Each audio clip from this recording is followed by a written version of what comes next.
नमः सिद्धेभ्यः। ओम नमः सिद्धेभ्यः। जय श्री ओम नमः सिद्धेभ्यः। जयन्ति यस्यावदतोऽपि भारती विभूतयस्तीर्थकृतोऽप्यनीहितो शिवाय धात्रे सुगताय विष्णवे जिनाय तस्मै सकलात्मने नमः। जिनाय तस्मै सकलात्मने नमः। जिनाय तस्मै सकलात्मने नमः। तुम चलते फिरते तीर्थ हो, तुम महावीर सी सूरत हो। जब जब देखा तुम ध्यान लीन, लगते जिनवर की मूरत हो। लगते जिनवर की मूरत हो। तुम महागुणी हो महाकवि, तुम महागुणी हो महाकवि। पूजित हो सब गुणवानों से, सच ही हो गुरु भगवंत रूप इस जगती के इंसानों में। तुम सच ही हो भगवंत रूप, तुम सच ही हो भगवंत रूप इस जगती के इंसानों में। आदि तीर्थंकर श्री आदिनाथ भगवान की जय। चैतन्य चमत्कारी श्री पार्श्वनाथ भगवान की, श्री 24 तीर्थंकर भगवान की, संत शिरोमणि महातपस्वी आचार्य गुरुदेव श्री विद्यासागर जी महाराज की, पर्वराज पर्यूषण महामहोत्सव की जय। उत्तम तप धर्म की जय। जय बोलिए परम वंदनीय हरिका मां पूर्णमती माता जी की। जय बोलिए हरिको संघ की।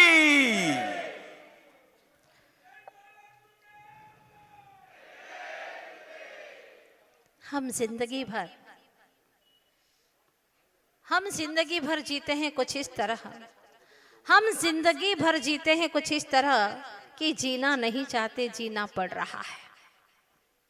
जीना नहीं चाहते पर जीना पड़ रहा है, और मरते वक्त मरते ही कुछ इस तरह कि मरना नहीं चाहते मरना पड़ रहा है। शायद इसीलिए जीवन को बार बार दोहराना पड़ रहा है। शायद इसीलिए जीवन को बार बार दोहराना पड़ रहा है। जो नहीं चाहते वो हो रहा है, क्योंकि हमने काम ही ऐसा किया है कि वो होगा। जिस काम को करने के लिए इस धरती पर जन्मे थे वो काम हम करते ही नहीं है। माँ के गर्भ में थे तब कहते थे, सोचते थे कि बस जैसे इस गर्भ की भयंकर वेदना से बाहर गया निकलूंगा और अपना जीवन तपश्चर्या में बिताऊंगा, मोक्ष मार्ग में लगा दूंगा, अपने जीवन को सही मार्ग में चला लूंगा। लेकिन क्या हो गया, दुनिया के रंग रोगन को देख करके ऐसा बेभान हो गया कि पूरी जिंदगी सरपट निकल गई, पता ही नहीं चला। कहते हैं ना लोग, तप करते यौवन गयो, द्रव्य गयो मुनिदान, प्राण गए संन्यास में, तीनों गए न जान। अगर तप करते हुए तुम्हारा यौवन बीत गया तो समझ लेना कि तुम्हारा यौवन व्यर्थ नहीं गया, वह सार्थक हो गया। तप करते यौवन गयो, द्रव्य गयो मुनिदान। अगर द्रव्य तुम्हारा दान में गया है तो समझ लेना तुम्हारा कमाना सार्थक हो गया है। जो मोक्ष मार्गी हैं उनको आहार दान दिया है। जहाँ जिनेंद्र भगवान के दर्शन करते हैं, जिनालय में दान दिया है, पता नहीं कितने भव्य जीवों को सम्यक दर्शन की प्राप्ति हो जाएगी। द्रव्य गयो मुनिदान, प्राण गए संन्यास में। अगर तुम्हारे प्राणों का विसर्जन संन्यास में सम्यक समाधि मरण में हुआ है तो तीनों गए न जान। ये मत सोचना कि मेरे तीनों चले गए, चले नहीं गए, वो सार्थक हो गए, एक एक पल सार्थक हो गया। आयु तो घट रही है लेकिन साथ साथ में कुछ बढ़ भी रहा है। एक बार सम्राट ने पूछा अपने सभासदों से, मैं प्रश्न पूछना चाहता हूँ और 4 प्रश्नों का मुझे जवाब चाहिए। जो इन 4 प्रश्नों का जवाब देगा उसे 100 स्वर्ण की अशरफी पुरस्कार में प्राप्त होंगी। प्रश्न था राजा का, पल पल बढ़ती ही रहे, पल पल घटती होए, घटती बढ़ती भी रहे, कभी न घटबड़ होए। पल पल घटती ही रहे, पल पल बढ़ती होए, घटती बढ़ती भी रहे, कभी न घटबड़ होए। ऐसी क्या 4 चीजें हैं? सारे सभासदों ने सुना, लेकिन एक व्यक्ति था। कहाँ का था ये बात? गौरवशाली इंदौर नगर मालवा में कोई ऐसा मालवा नरेश था तो नरेश नहीं, लेकिन ज्ञान से नरेश था, ज्ञान से बहुत ही श्रेष्ठ था। उसने कहा राजा ने इसका जवाब मैं दूंगा। जब सारे लोग हताश हो गए और निष्फल हो गए, तब उस इंदौर के व्यक्ति ने कहा मैं जवाब दूंगा। राजा ने कहा हाँ बताओ क्या है इसका जवाब? उसने कहा सम्राट, आयु घट तृष्णा बढ़े, आयु घट तृष्णा बढ़े, मन घट बढ़त हमेश, भावी घटे न जीव की, सुन नरपति सुरेश। वह राजा सुरेश कहता वाह धन्य धन्य, बहुत अच्छा सटीक जवाब दिया।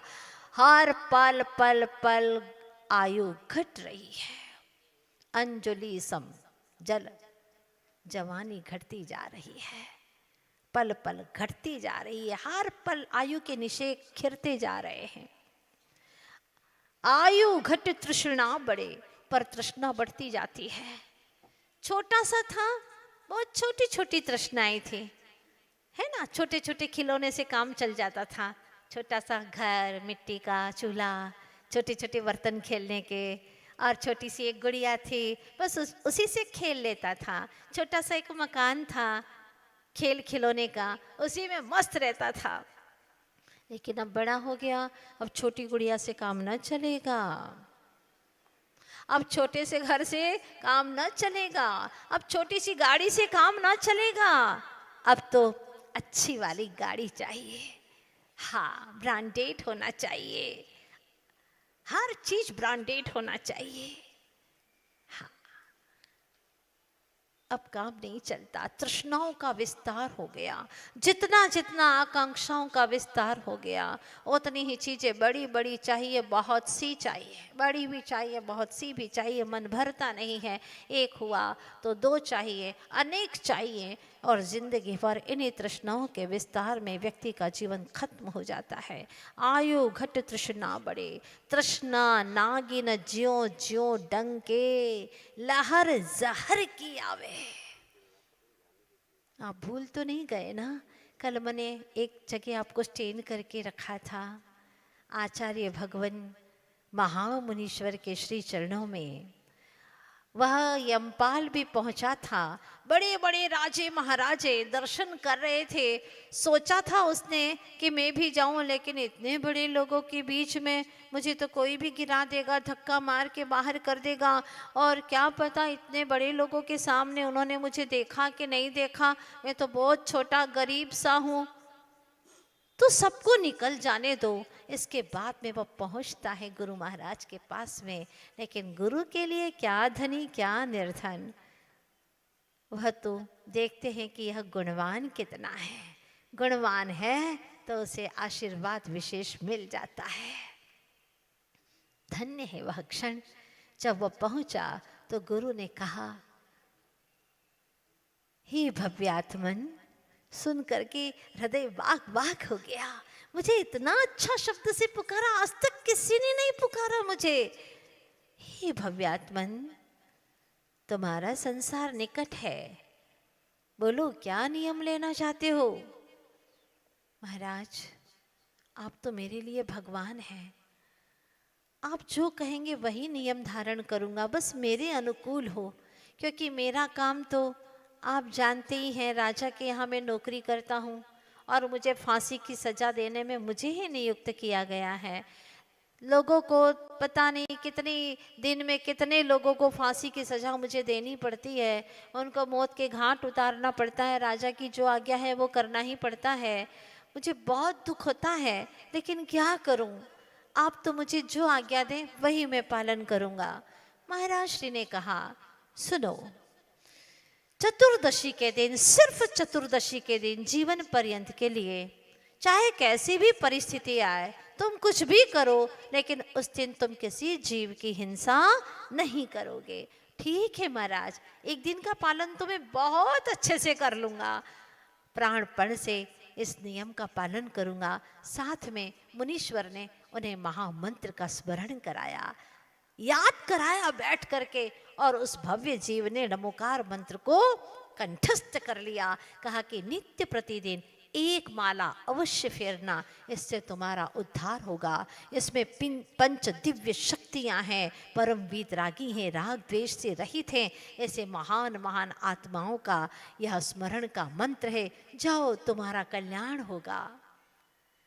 इंसान जो होता है, जो तिरने वाला होता है, उसके लिए एक इशारा ही काफ़ी होता है, लेकिन जिसको नहीं तिरना है उसको ज़िंदगी भर भी सुनाते रहो तो वही है कि औंधे घड़े पर, चिकने घड़े पर, एक तो औंधा भी है और चिकना भी है, कैसे पानी ठहरेगा?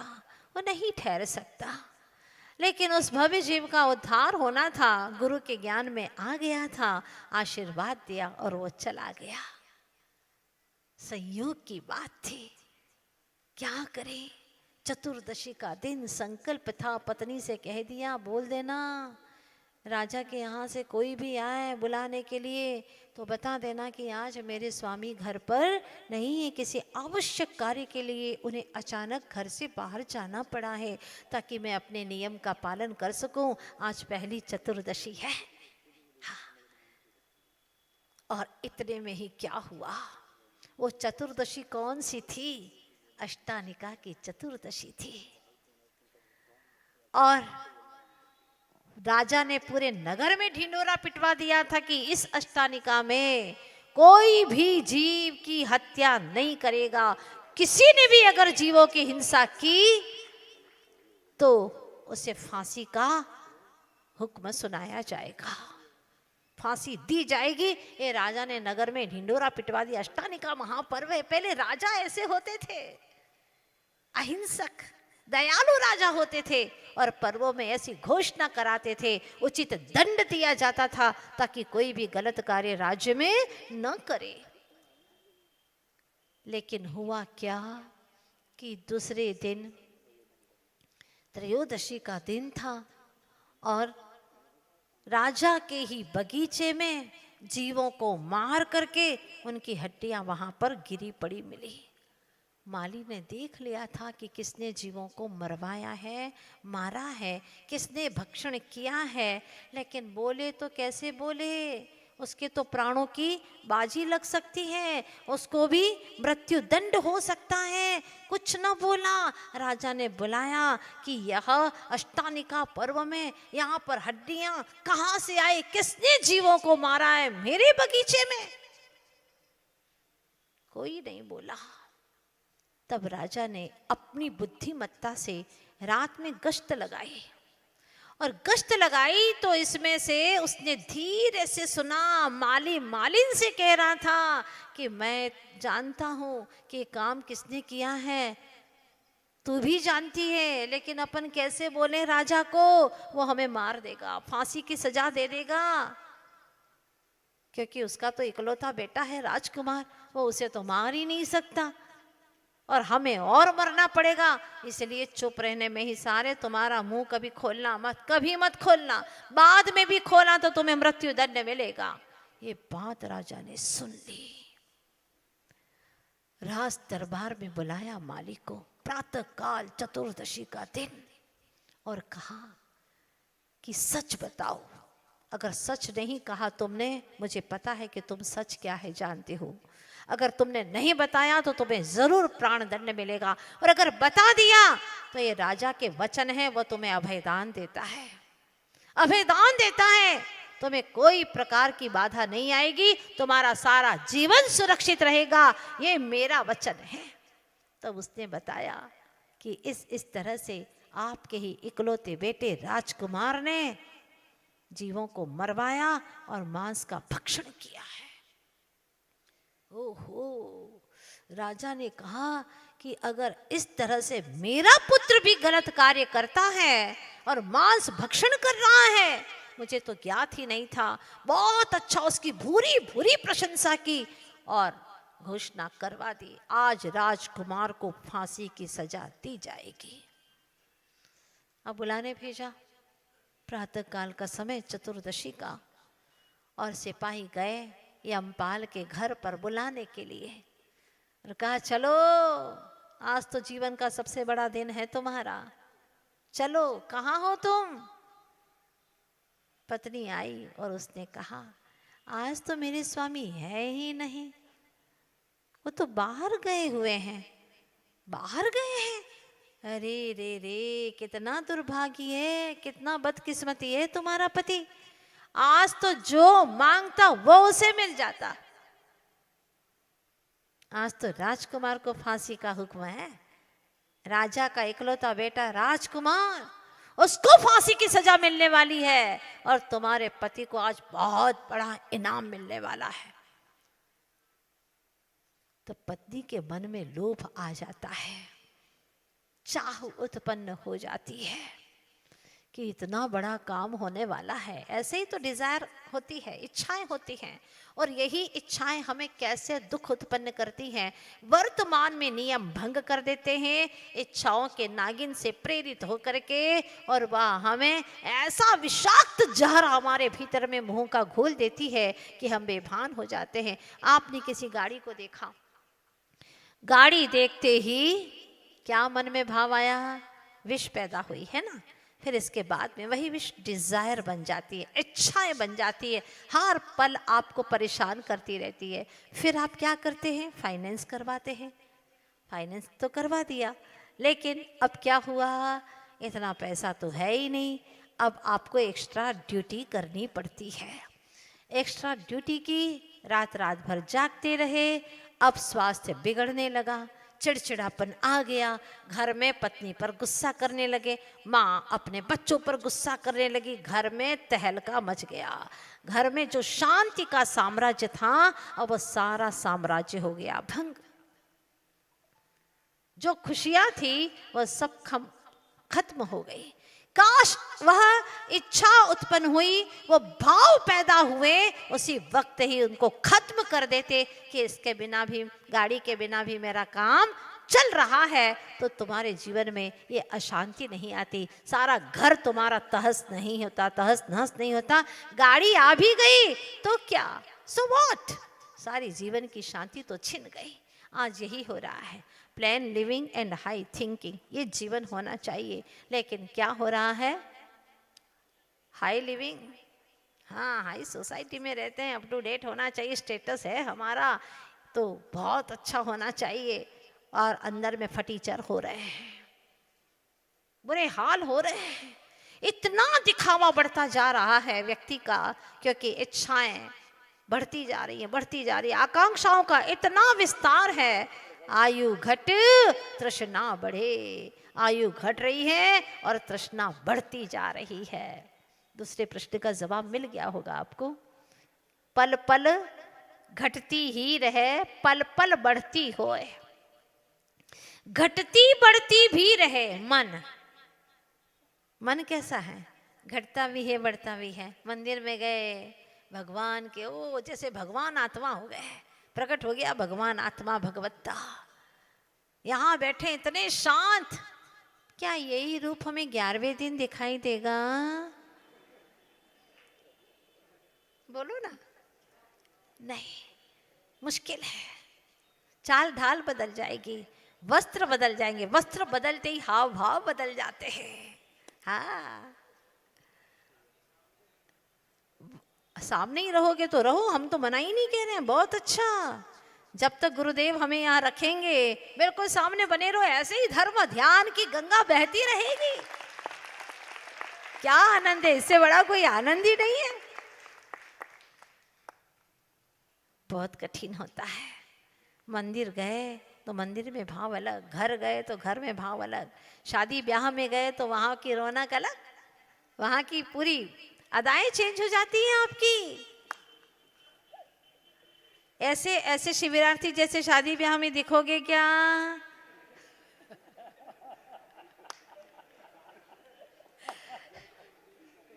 अगर शादी ब्याह में एक बार ऐसे ऐसे वेशभूषा में चले गए तो क्या होगा? भाग जाएंगे। लोग भगा देंगे तुम्हें, क्यों ये मंदिर है कि क्या है, पूजन करने आए हो कि विवाह में आए हो? कहेंगे सठिया गया है, क्या हो गया इसको? जैसे वस्त्र पहनते हैं, जैसे माहौल में जाते हैं, वैसे ही आपके भाव होते चले जाते हैं। ये जो ख्वाब है ना, तमन्नाएं हैं भीतर में, शादी ब्याह के लिए अलग इच्छाएं होती हैं, वस्त्र अलग, वेशभूषा, और फिर उसके अनुसार आपकी चाल ढाल भी बदल जाती है। अभी कितने सरल नम्र गऊ जैसे आ रहे हैं सब, लेकिन इसके बाद में शेर।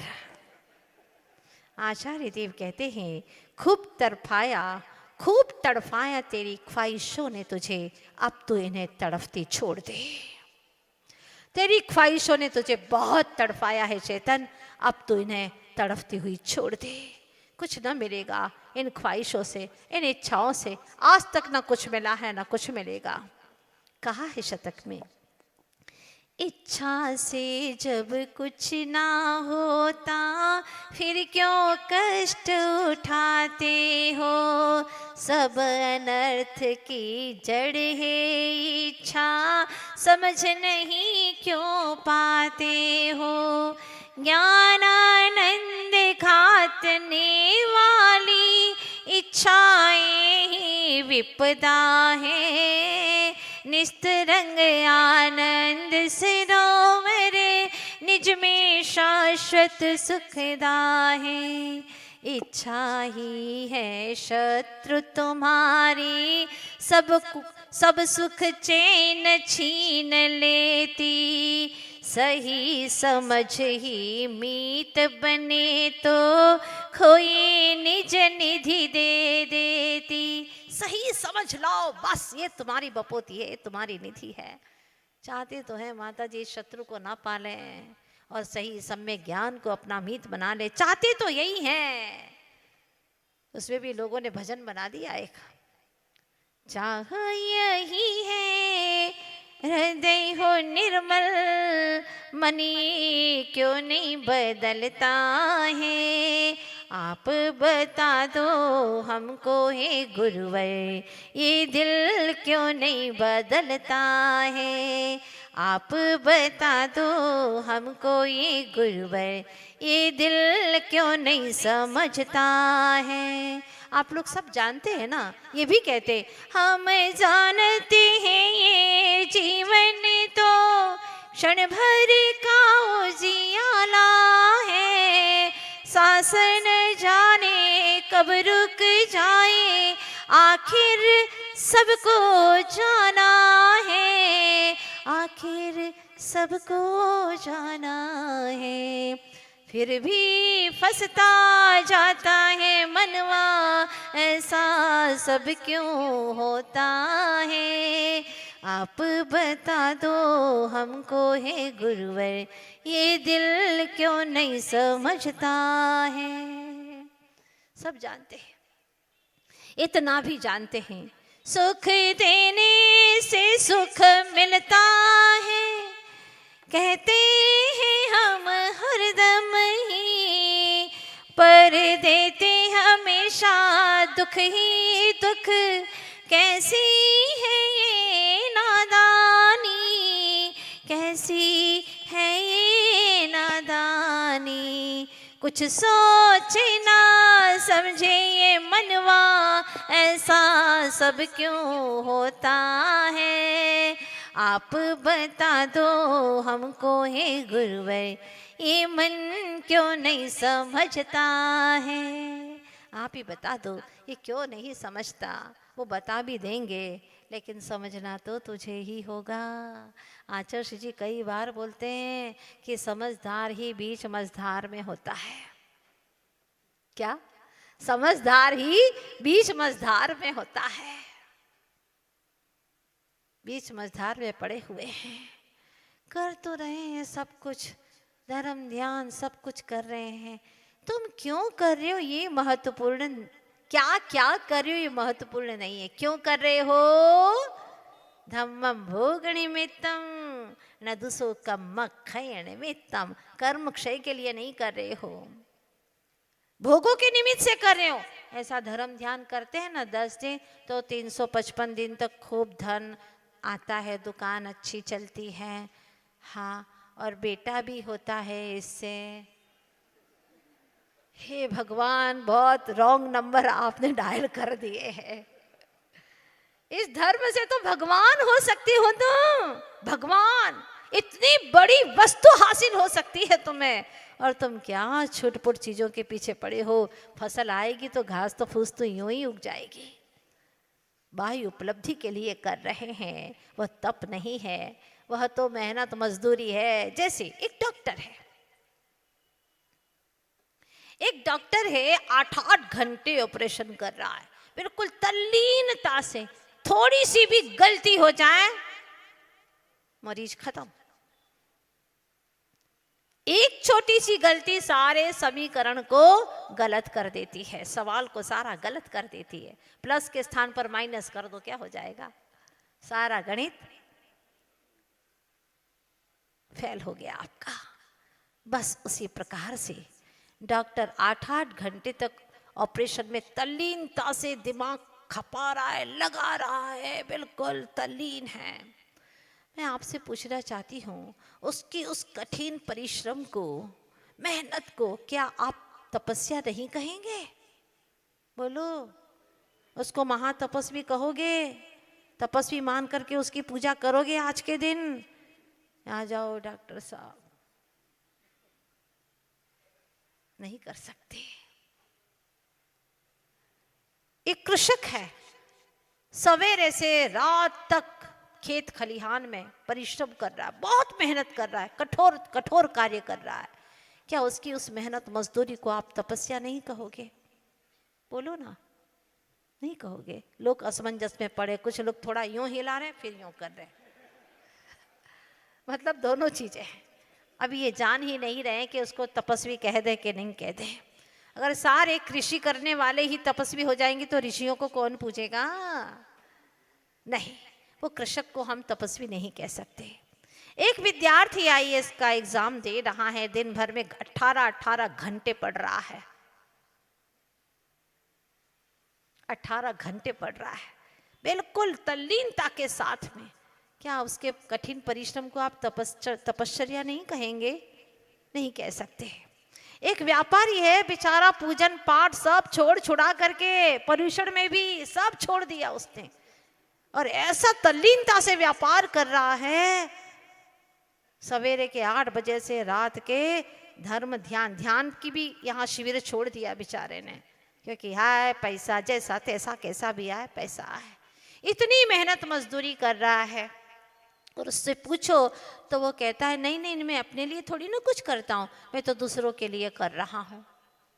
और उसके बच्चों से पूछते हैं तुम किसके लिए कर रहे हो? हम अपने बच्चे के लिए कर रहे हैं। सब दूसरों के लिए कर रहे हैं। क्या उसको, व्यापारी को, उस विद्यार्थी को आप महातपस्वी कहोगे? नहीं। एक गोताखोर देखो ना, गोताखोर अपनी जान हथेली पे लेकर के सागर की गहराइयों में चला जाता है बेचारा मोती ढूंढने के लिए। क्या आप उसको तपस्वी नहीं कहोगे? वो मजदूर देखो, गर्मियों में भी, भर गर्मी में, ज्येष्ठ मास की तपती दोपहरी में सिर पर उठा रहा है, तसले उठा रहा है, शक्ति नहीं है फिर भी उठा उठा करके दिन भर काम कर रहा है। क्या उसके परिश्रम को आप तपस्वी नहीं कहेंगे, तप नहीं कहेंगे? चित्रकार को देखो, कितनी तल्लीनता से चित्र बनाता है। और पूछा तो उसने कहा मैंने 8 घंटे में आचार्य भगवान का चित्र बनाया है। क्या ऐसे आचार्य जी के चित्र बनाने वाले को आप महातपस्वी नहीं कहोगे? चलो थोड़ा थोड़ा समझ में आने लगा है। एक शिल्पी है जो कि बाहुबली भगवान जैसी मूर्त बना रहा है। क्या उस शिल्पी को, उसकी तल्लीनता को आप महातपस्वी नहीं कहेंगे? वो टोडरमल जी जिन्होंने 6 माह तक नमक नहीं खाया, टीका लिखते रहे लिखते रहे लिखते रहे, जब 6 महीने के बाद में पत्नी ने भोजन दिया तब उन्होंने पूछा क्यों आज नमक नहीं डाला? मैं तो 6 महीने से ही नहीं डाल रही थी। इसीलिए कि आपके लेखन क्रिया में कहीं से भी आलस्य ना आए। और आपने बहुत अच्छे से टीका लिखी। जब पता चला कि कल आपकी टीका पूर्ण हो गई है तो आज मैं नमक डाल करके भोजन लाई हूं। ऐसे सहयोगी बनते हैं। आप अपने बेटे को समझाओ, डांटो, धर्म ध्यान कराने के लिए, वह वास्तव में आप उसके ऊपर उपकार कर रहे हैं। नमक नहीं डाला वो दुश्मन नहीं थी, वो उनकी सहायक थी, सहयोगी थी, मीत थी उनकी। तो क्या आप उसको भी महातपस्वी नहीं कहेंगे? उनको नहीं, नहीं कह सकते। जब तक वह चारित्र को अंगीकार नहीं करते, उत्तम तप को धारण करने वाले नहीं कहे जा सकते। ये सब बाह्य उपलब्धियां हैं और बाह्य उपलब्धि के लिए किया गया पुरुषार्थ तप नहीं, तपन नहीं, पतन है। बाह्य जो बाह्य चीजें हैं उनके लिए कह रही हूं।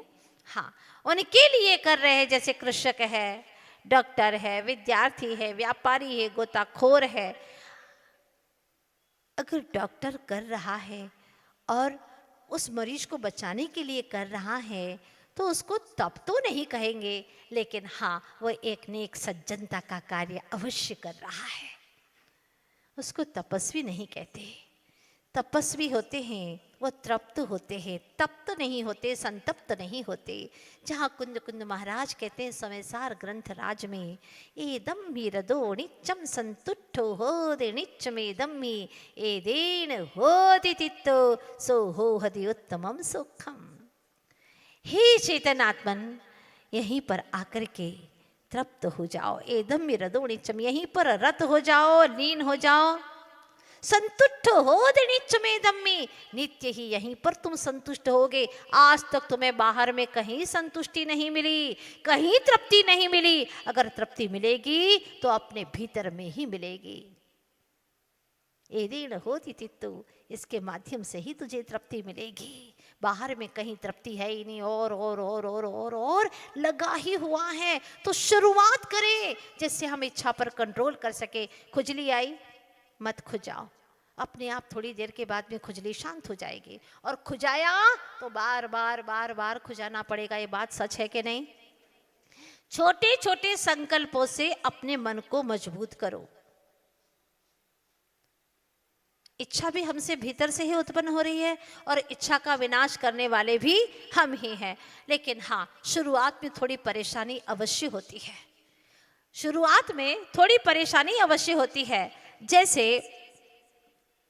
बच्चा बिजनेस करने के लिए शुरुआत करता है और शुरुआत में जब वो माल लेने के लिए जाता है तो ठगा भी जाता है, धोखे में भी आ जाता है। 1-2 बार धोखे में आएगा, असफल होगा, लेकिन वही असफलता उसके लिए सफलता का कारण बन जाएगी।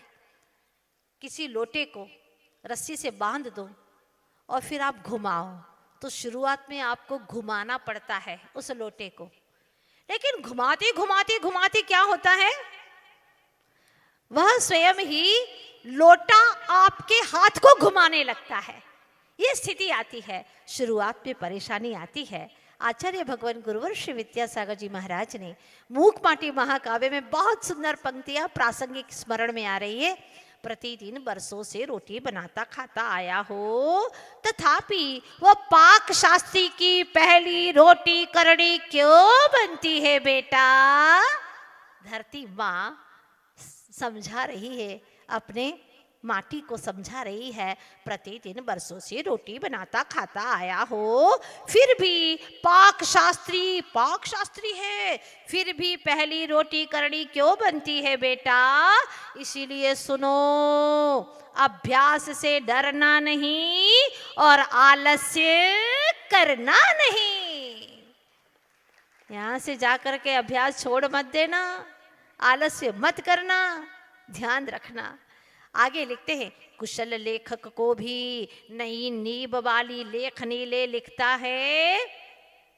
प्राथमिक भूमिका में उसे लेखनी की आदि में खुरदरापन ही अनुभूत होता है। जब नई नींब से लिखते हैं तो शुरुआत में खुरदरापन लगता है ना, लेकिन परंतु लिखते लिखते नींब की घिसाई होती जाती लेखन में पूर्व की अपेक्षा सफाई आती जाती फिर तो लेखनी विचारों की सहजरा होती है और अंत अंत में जल में तैरती सी संवेदन करती है वही लेखनी बेटा। क्या बात कहते हैं आचार्य भगवान। शुरुआत में कठिन लगता है ना। उपवास किया था, शुरुआत में कैसा लगा था? 1-2 दिन थोड़ा लगा, फिर 3-4 दिन में थोड़ा हाँ कर सकते हैं। 5वें 6वें दिन कैसा लगा? नहीं, अच्छा लग रहा। आज 7वां दिन है, कैसा लग रहा है? साता है, हाँ साता है, बिल्कुल है, अच्छा लग रहा है। धीरे धीरे हम जितना जितना अपनी इच्छाओं पर नियंत्रण करते हैं उतने उतने ही हम इच्छाओं को अपना दास बना देते हैं। और अगर इच्छाओं को तुम सम्राट बना दोगे तो वो तुम्हें आहत कर देंगी। ज्ञान धारा में कहा है, वो तुम्हें आहत कर देंगी, और इच्छाओं को तुमने आहत कर दिया तो वो तुम्हें सम्राट बना देगी। हाँ, वो तुम्हें सम्राट बना देगी। तप होते हैं 12 हमारे जैनागम में। अगर बाह्य उपलब्धि की बात है तो सैनिक भी तप करते हैं, लेकिन उनको तपस्वी नहीं कहते। वो तप नहीं है, अनशन करते हैं। कैसे करते? कई दिनों तक उनको भोजन नहीं मिलता, युद्ध में चले गए। कभी कभी ऐसे दिन निकलते हैं कि कई दिन लग जाते हैं युद्ध करते करते, भोजन नहीं मिलता। क्या है? अनशन कर लिया, पर उनका अनशन माना जाता है क्या? थोड़ा थोड़ा भोजन मिलता है, ऊनोदर कहते हैं। आप लोग भी करते हो ना ऊनोदर? हाँ, करते तो हैं। हम एक गांव में पहुंचे थे बुंदेलखंड में, नाम नहीं बताएंगे। चातुर्मास चल रहा था, तो एक महिला तो नहीं कह सकते हैं, लेकिन हाँ 25 साल की एक लड़की थी। उसने कहा, माता जी आज हमारा 9वां उपवास है। मैंने उसको देखा, चेहरे पर इतनी चमक, बहुत अच्छा लग ही नहीं रहा था कि 9वां उपवास है। थोड़ा मुझे संदेह हो गया तो हो गया, बता रही हूँ जो बात सच है वो। तो मुझे थोड़ा संदेह हुआ, मैंने उसको अकेले में बुलाया और पूछा, सच में तुम्हारा? माता जी सच में, झूठ थोड़ी कर रहे हैं हम, सच ही कर रहे हैं, बिल्कुल आपकी सौगंध। मैंने कहा, भाई मेरी सौगंध मत खाए तू।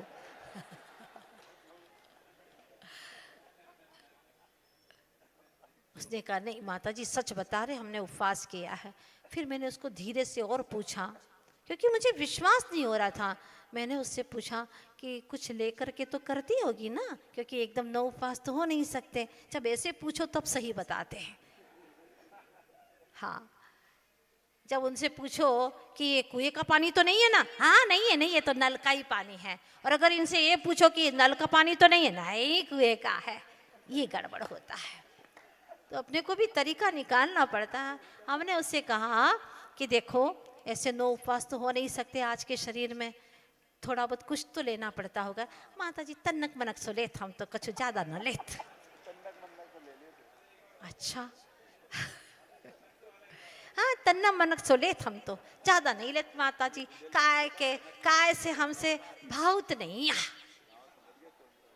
न वो उपास है सो भावत नहीं आ। तो अब तुम्हें अच्छे से बैठ गई। मैंने कहा, अब बता तू तन्नक और मन्नक में आता क्या है? कच्छु नहीं माता जी, आपको इसे कहियो नहीं। हमने कहा, बिल्कुल नहीं कहेंगे, लेकिन हम प्रवचन में जरूर सुनाएंगे, तुम्हारे नाम से नहीं सुनाएंगे। हाँ ठीक है, कोई बात नहीं। वो हमने पहले सुना पूरा, इसके बाद में बोला था ये। फिर उसने कहा, माता जी हम एक गिलास भर दूध पियत माता जी।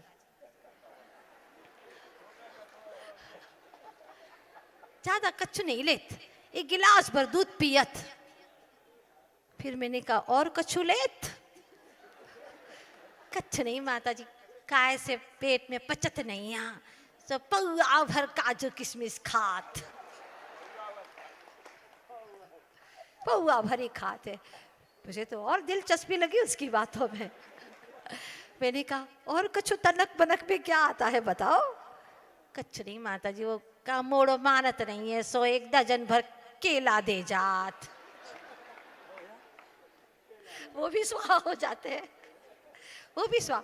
फिर मैंने कहा कि और कोई चौथी चीज। कछु नहीं माता जी, वो सेब भर लेत हम, अकेलो सेब लेत अकेलो।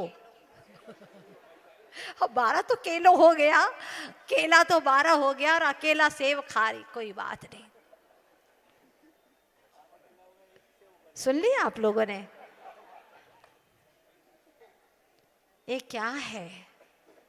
उनो दर के नाम पर दूनो दर करते हैं। दूनो दर, अन्न नहीं खाना और बाकी चीजें खूब सारी खा करके पेट भर लो, लक्ष्य तो वही है, तृष्णा तो मिटी नहीं।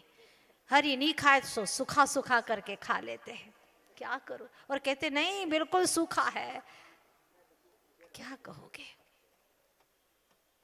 है तो दोष, उसे स्वीकारना ही पड़ेगा। अगर हमने छूट रखी है कि हम सूखा ले सकते हैं तो कोई बाधा नहीं है। इस तरह से दूसरा व्रत है ऊनोदर। समझ में आ गया ना आप लोगों को? अच्छे से समझ लेना। अनशन ऊनोदर। तीसरा है व्रति परिसंख्यान। व्रत परिसंख्यान, संकल्प करके जैसे साधु आहार लेते हैं, ऐसा मिलेगा तो लेंगे, लेकिन आपने तो बीच में ही बदल दिया। सैनिक लोगों को भी जो चाहे वो तो मिलता ही नहीं है, जो मिला है उसी से ही पेट भर लेते हैं। रस परित्याग, नीरस, नीरस भोजन वो उनको भी खाना पड़ता है। कहाँ सरस भोजन मिलता है? साधु तो करते ही हैं, लेकिन सैनिक लोगों को भी ये होता है। अनशन, उनोदर, व्रत परिसंख्यान, रस परित्याग। फिर आता है विविक्त शय्यासन। उबड़ खाबड़ जमीनों पर सोना पड़ता है सैनिकों को। हाँ, ऐसी समतल धराएं रोज नहीं मिलती। तो क्या उनको आप तपस्वी कहेंगे? काय क्लेश, सर्दी गर्मी सब दुख सहना होता है, ये काय क्लेश को भी सहते हैं, लेकिन हम उन्हें तपस्वी नहीं कहते। गलती हो जाए तो उनके सेनापति द्वारा उनको दंड दिया जाता है, प्रायश्चित, विनय। सेनापति की आज्ञा का पालन करना होता है। विनय बहुत बड़ा तप है, सबसे बड़ा तप आचार्य जी ने कहा था, क्योंकि विनय का भाव मानी जीव को कभी आता ही नहीं। ऊपर से दिखावे से विनय कर भी लेगा, लेकिन विनय तप अंतरंग से होता है। देखो, न करे तो विनय मिथ्यात्व भी है, विनय नाम का तप भी है, और 16 कारण भावना में विनय संपन्नता नाम की एक भावना भी है, जिससे तीर्थंकर प्रकृति का बंध होता है। आपके हाथ में है च्वाइस। विनय मुख द्वारम, विनय मुक्ति का द्वार कहा गया है। सामने लोगों के, सासू जी आप कुछ मत करो, मैं हूं ना आपके लिए, आप तो बैठ जाओ। लेकिन सब गए, अपने कमरे में चली गई, बेचारी सवेरे से शाम तक लगी है। ये कोई विनय नहीं है। सामने दुनिया के उठना, खड़े हो जाना और अंतरंग में उसके प्रति दुर्भावना भरी पड़ी है, ये विनय नहीं। उपचार विनय हमारे जीवन में अवश्य आना चाहिए, नहीं तो हमने क्या सीखा। 4 प्रकार की विनय है, ज्ञान विनय, दर्शन विनय, चारित्र विनय और उपचार विनय। तो प्रायश्चित विनय ये दूसरे नंबर का अंतरंग तप है। तीसरा है वैयावृत्य, आपस में सेवा का भाव हो। कितने उपवासी जीव हैं यहाँ पर, हम नहीं कर सकते, हम उन्हीं की थोड़ी सेवा कर लें, सौभाग्य होगा हमारा। उनके लिए थोड़ा स्थान दे दें, टिक करके बैठ जाओ आप, ये भी आपकी सेवा का भाव है। हाँ, सेवा का मतलब ये नहीं है कि आप इसलिए कर रहे हैं कि निश्चिन वैया वृत्य करैया सो नीचे भव नीर तरैया, हमको तो संसार समुद्र से पार होना है इसलिए हम तो सेवा करेंगे चाहे कुछ भी हो जाए। गुरुजी ने एक बार दे दिया ये सबक सारे बच्चों को, कल सभी को सेवा, मानव सेवा करके आना है। तो गुरुजी से पूछा बच्चों ने, क्या क्या होता है गुरुजी? जैसे कोई गिरा है उसको उठा देना, कोई सड़क पार करना चाहता है तो उसको सड़क पार करा देना इत्यादि। अब एक विद्यार्थी सोच रहा था कि मैंने तो आज कुछ होमवर्क किया ही नहीं है। एक मोटी सी महिला इधर बैठी हुई थी, वहीं पर उसका घर था, बैठी हुई थी बेचारी। अब उसने कहा माँ जी चलो।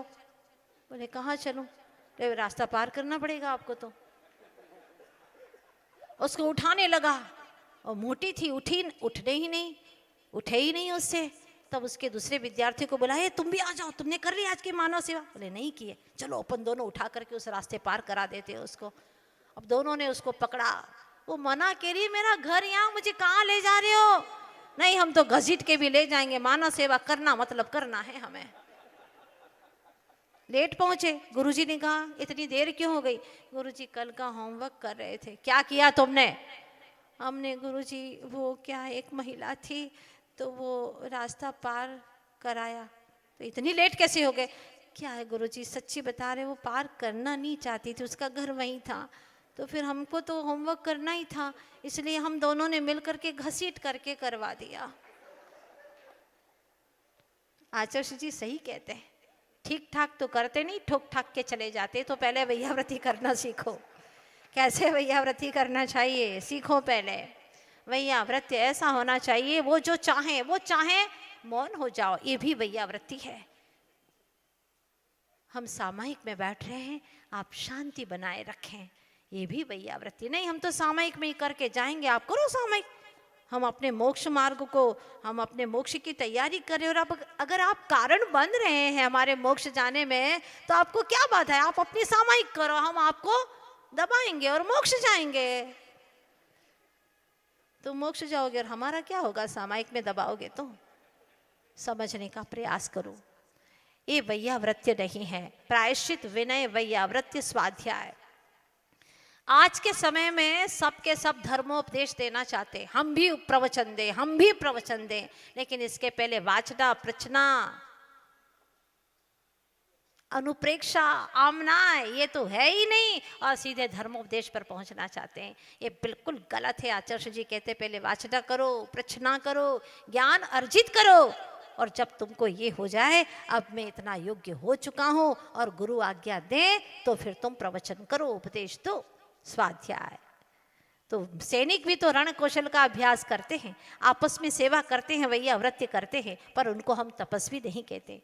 प्रायश्चित, विनय, वैयाव्रत्य, स्वाध्याय। वित्सर्ग, घर का त्याग करना। घर का त्याग करके रहते हैं, वहां पर युद्ध में लड़ते रहते हैं हम हमारे देश की रक्षा करने के लिए, और हम सुख चैन से यहाँ पर धर्म ध्यान कर रहे हैं। वो सब इनके कारण से। उनको भी छठवां हिस्सा मिलता है, क्योंकि हम निश्चिंतता से ध्यान कर रहे हैं, चिंतन कर रहे हैं, धर्म ध्यान कर रहे हैं। अंतिम है ध्यान। एकाग्रता के माध्यम से, एकाग्रता के साथ में वो युद्ध करते हैं, वो भी उनके लिए एक ध्यान जैसा है। फिर भी ये सब कुछ करते हुए तपस्वी नहीं कहते। हाँ, वह सही रास्ते पर चल रहे हैं अगर उनका उद्देश्य सही है। वरना आचार्य देव कहते हैं कि तुमने अपने जीवन में मनुष्य जीवन को पा करके व्यर्थ की इच्छाओं के लिए, व्यर्थ की तृष्णाओं के लिए, पल भर के सुख के लिए अनमोल मानव जीवन को बर्बाद कर दिया। तुम तपस्वी नहीं कहलाओगे। अगर संसार की इच्छाएं हैं, तमन्नाएं हैं कि लोग मुझे अच्छा कहें, मेरा केस जीत जाऊं, मैं नाम मेरा बड़ा हो जाए, आदि आदि सांसारिक कामनाओं के लिए तपश्चरण भी करते हैं, तो वह माइनस मार्किंग का कार्य करता है। इससे कुछ हमें हासिल होने वाला नहीं है। जो तपश्चर्या से मिलता है सम्यक तप से वो मिलने वाला नहीं है। आचार्य ने कुछ उदाहरण दिए इसके लिए कि जो व्यक्ति संसार वर्धन के लिए इच्छाएं करता है और उनके लिए तपश्चरण करता है, तो उन्होंने उदाहरण दिया। पहला उदाहरण है, फटी हुई गुदड़ी है। पहले के समय में गुदड़ी चलती थी। फटी हुई गुदड़ी के लिए हीरे का हार तोड़ दिया उसने, और उस धागे से अब गुदड़ी को सिल रहा है। कैसा समझदार है बताओ।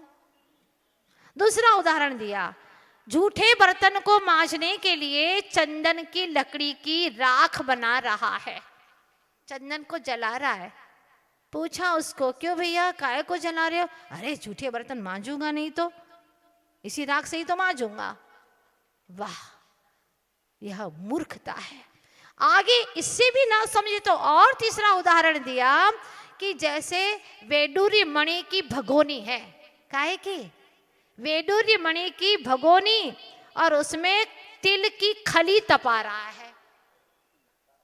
सोचो, तिल की खली को तपा रहा है। वैडूर्य मणि की भगोनी में। इससे भी नहीं समझा तो चौथा उदाहरण दिया, कोदो के लिए, कोदो की रक्षा करने के लिए सबसे सस्ता चावल कोदो का है ना, कोदो के चावल की सुरक्षा के लिए कपूर की बाढ़ लगा रहा है। क्या कर रहा है? बस अंत में कहते हैं, कर्म भूमि को पाकर के, सच्चे देव शास्त्र गुरु का सानिध्य भी पाकर के तप नहीं करता है तो तेरा जीवन भी ऐसा ही निष्फल है। नर्तन को पाकर के किया क्या बता, भोगों में रम करके लिया क्या बता। पूछते हैं इन व्यर्थ की तृष्णाओं के पीछे जो भटकाने वाली है, भोजन के लिए बैठा है, ससुराल में गया है, मांग सकता नहीं, पर इतने सारे पापड़ सेक करके रखे हुए हैं, सासू दे नहीं पा रही है, भूल गई है, न जाने क्या हो गया उसके दिमाग को, अब खाना है पापड़, करे तो करे क्या। उसने दिमाग में एक स्कीम बनाई और कहा, सासू जी आज जब मैं आ रहा था ना यहाँ पर तो मैंने रास्ते में एक सांप देखा, इतना लंबा सांप था। कितना लंबा था?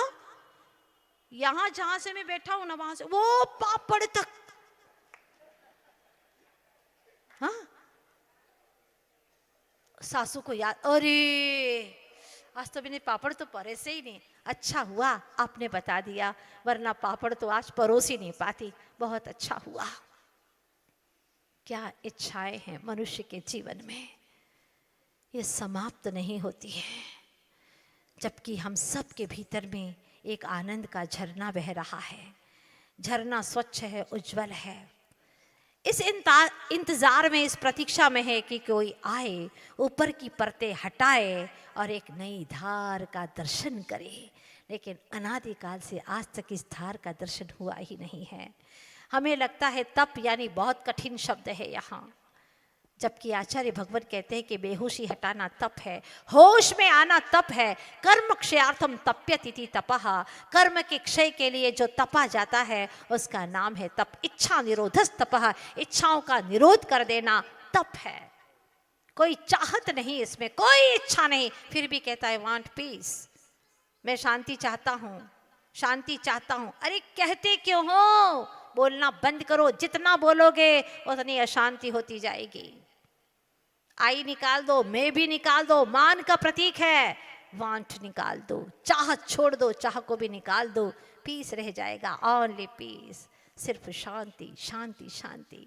तो अपने मनोबल को मजबूत करना है। आज बच्चों में मनोबल खत्म हो गया, बड़े हो जाते हैं मनोबल खत्म। छोटी सी बात किसी ने कही, सुसाइड करने की बात कर रहे। पहले के समय में विद्यार्थी को कैसे पढ़ाते थे, कैसे उनके मनोबल को मजबूत करते थे, गुरुकुल पढ़ने के लिए भेजते थे। और घर से जब गुरुकुल के लिए घोड़ा निकलता था तो गुरुजी कहते थे पीछे मुड़ करके देखोगे नहीं। घर की माँ रो रही है, पिता रो रहे हैं, भाई बहन रो रहे हैं, मेरा भाई जा रहा है, लेकिन पीछे मुड़ करके नहीं देखोगे। अगर देखोगे तो तुम्हें कभी भी घर पे आने को नहीं मिलेगा, कभी घर पे नहीं आ पाओगे, इसलिए मुड़ करके नहीं देखोगे। वो अपने मनोबल को मजबूत करना शुरू कर देता है कि मुझे वापस घर पे भी आना है, और वह देखता नहीं है पीछे मुड़ करके। गुरुकुल में चला गया और वहां पर परीक्षा शुरू हो जाती है। गुरुजी कहते जब तक मैं ना आऊं तब तक आंख बंद करके यहीं पर बैठना है, तभी प्रवेश मिलेगा, अन्यथा गुरुकुल में प्रवेश नहीं मिलेगा। अब प्रवेश तो पाना ही है, आंख बंद करके बैठ जाते हैं, मनोबल मजबूत करते हैं। चारों ओर का वातावरण चीख चीख करके कहता है आंखें खोल दो, आंखें खोल दो, लेकिन आज्ञा है गुरु की आगे। गुरु की आज्ञा बहुत महत्वपूर्ण होती है। विल पावर स्ट्रांग होता है। पैर में दर्द है, आसन हिलाने के लिए मन कह रहा है, भूख लगी है, खीर सामने है, जलेबी सामने है, कचौरी सामने है, लेकिन गुरुजी ने कहा है अभी नहीं खाओगे जब तक हम ना आए। कंट्रोल कर रहे हैं। गुरु की बात बड़ी अजूबी सी होती है। सन 78 की बात मुझे याद आती है कि जब 3-4 शुल्लक जी थे, पूज्य निर्यापक श्रवण श्री समय सागर जी महाराज भी उस वक्त शुल्लक के रूप में थे, पूज्य श्री नियम सागर जी महाराज, और नियम था समय सागर महाराज जी का हर अष्टमी चतुर्दशी को उपवास करते थे, पर नियम सागर महाराज जी तो नहीं करते थे हर अष्टमी चतुर्दशी को। तो जब वह उपवास लेने के लिए गए समय सागर जी महाराज जी, तो आचार्य जी ने कहा कि देखो हमेशा उपवास तो करते ही हैं ये, सोचा मन में। गुरु कैसे परीक्षा लेते हैं अपने शिष्य की।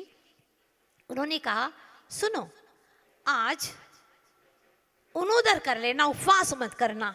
ठीक है गुरुदेव, जैसे ही आपकी आज्ञा। पूज्य समय सागर जी महाराज आ गए तो नियम सागर महाराज जी को पता चला कि आज तो उनोदर मिल रहा है, बहुत अच्छा, चलो अपन भी चलते। वो भी पहुंच गए। आचार्य जी ने कहा अच्छा भावना बनाई है तो आज उपवास कर लो। ये होती है गुरु की अंतरंग स्थिति। वो कैसे शिष्य को आगे बढ़ाते हैं। बच्चा छोटा है तो उसको दूध में पानी डाल करके पिलाया जाता है, माँ जानती है। और बड़ा है, माँ हमें भी पानी डाल करके पिला रही हो क्या? नहीं बेटा, तुझे तो मलाई का थक्का डाल के पिलाऊंगी। हाँ, ये होती है माँ। आप लोग भूल तो नहीं गए ना? हाँ, वो चर्चा में कर रही थी आपसे और मैंने सोचा फांसी क्यों लगाए, अभी उसको थोड़ा सा और सोचने दो, और सोचने दो। लेकिन राजा का तो तय निर्णय था। चतुर्दशी का दिन था और इधर से एक घोषणा हो गई कि आज राजकुमार को फांसी लगने वाली है। पत्नी को आ गया चाह, और जहां चाह है वहां तो दाह है, चैन पड़ता ही नहीं है। उसने इशारा कर दिया, मेरे पति ने कहा है कि वो घर पे नहीं है आज। मेरे पति ने कहा है कि वो आज घर पे नहीं है। मेरे पति ने कहा है। समझ गए सिपाही, घर में पहुंच गए और पहुंचने के बाद भी उसको पकड़ करके बांध करके राजा के सामने उपस्थित किया। राजा ने कहा तुमने राज आज्ञा का इतना उल्लंघन करते रहे, तुम्हें दंड दिया जाएगा। राजन, आप जो दंड दे मुझे स्वीकार है, बाद में दंड दूंगा, पहले तुम्हें फांसी लगाना है राजकुमार को, ये मेरी आज्ञा है। उसने कहा राजन क्षमा कीजिएगा, मेरे गुरु महाराज है, राजा नहीं महाराजा है। महाराज है मेरे गुरु और उनसे मैंने संकल्प लिया है चाहे प्राण चले जाएं, लेकिन मैं चतुर्दशी के दिन किसी को भी मारूंगा नहीं, किसी की हत्या नहीं करूंगा, किसी को फांसी की सजा नहीं दूंगा, ये मेरा प्राण है। तो राजा के सामने भी तुम्हारा प्रण है। जाओ सिपाहियों, इसको भी राजकुमार के साथ में मार दिया जाए। कौन मारेगा? फांसी की सजा जो देता था वो तो संकल्प कर रहा है, वो तो कह रहा है टस से मस नहीं हो रहा है। राजा को आया गुस्सा और उसने कहा जो बड़ा सारा तालाब है, पानी से लबालब भरा है, शिशुमार तालाब, उसमें दोनों को बांध करके फेंक दो बीचों बीच में। दोनों को फेंक दिया गया। क्या हुआ? उसके पास में तो महामंत्र था ना, जल तरणी नहीं भव तरणी विद्या थी उसके पास में। गुरु ने कहा था कि तू संसार से तर जाएगा। तुमसे गुरु कहे कि तुम नमोकार मंत्र पढ़ो, तुम संसार समुद्र से तर जाओगे। तुम्हें विश्वास नहीं होता, तुम्हारे भीतर में श्रद्धा नहीं आती। कुछ दिन के बाद पे फिर कहते हो दूसरा मंत्र दे दो ना, कोई अच्छा वाला मंत्र दे दो। तुम्हारा मन अच्छा नहीं है, तुम्हारा मन स्थिर नहीं है, इसलिए तुम कामयाबी कभी हासिल नहीं कर सकते। मन में श्रद्धा है, दृढ़ता है तो महामंत्र सारे मंत्रों का राजा है। उस यमपाल चांडाल ने मन में श्रद्धा से महामंत्र का स्मरण किया। क्या हुआ? वही यूं तो क्या क्या नजर नहीं आता, उनका दामन नजर नहीं आता, झोलियां सबकी भर जाती हैं मगर देने वाला नजर नहीं आता। देवों का आसन कंपायमान हो गया। अवधि ज्ञान से जाना कि भगवान के सच्चे भक्त को, वीतराग प्रभु के सच्चे भक्त को उपसर्ग हो रहा है। जाओ देवताओं, जाओ उसकी रक्षा करो। उनके भी ज्ञान में यमपाल चांडाल आया, राजा का राजकुमार नहीं आया। सोचो। और उन्होंने, देवों ने आकर के उसके बंधन तोड़ दिए, उसको खोल करके पानी के ऊपर अधर में एक सुंदर आसन बनाया और आसन के ऊपर उस यमपाल चांडाल को बिठा दिया। धन्य है। देवावि तस्स पणमंती जस्स धम्मे सयामणो अहिंसा संयमो तवो धम्म मंगल मुख्यटम। अहिंसा, संयम और तप जैसा कोई धर्म नहीं है, और ये धर्म जिसके हृदय में है उसको देव भी प्रणाम करते हैं। तभी तो गौतम स्वामी ने भी प्रणाम किया 64 रिद्धियों में। संजमो संजदाय, संजदा संयम को, तवो तपस्वी को, जो तप से अनंत सिद्ध हुए, नए सिद्धे तब सिद्धे संजम सिद्धे, ऐसे सभी सिद्धों को यह सिद्धालय की दशा परम अवस्था प्राप्त हुई है। ऐसे तपश्चर्या को प्रणाम करते हैं, तपस्वियों को प्रणाम करते हैं। देवता लोग जय जयकार करने लगे, नगर में हवा की भांति बात फैल गई। राजा आए और उन्होंने अपने आंखों से देखा, क्या देखा, जो बेटा था राजकुमार वह तो नीचे चला गया, खत्म हो गया उसका जीवन, मुर्दा ऊपर तैर करके आ गया है।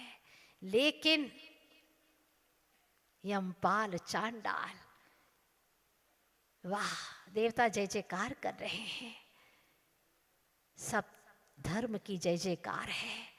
भव्य जीवों, ये छोटी सी कथा हमारे जीवन को बदल लेने वाली है। आप भी अपने जीवन में पुरुषार्थ करते हैं, धर्म पुरुषार्थ करते हैं, लेकिन बुद्धि पवित्र नहीं होती है, जबकि धर्म पुरुषार्थ बुद्धि को पवित्र करने वाला है।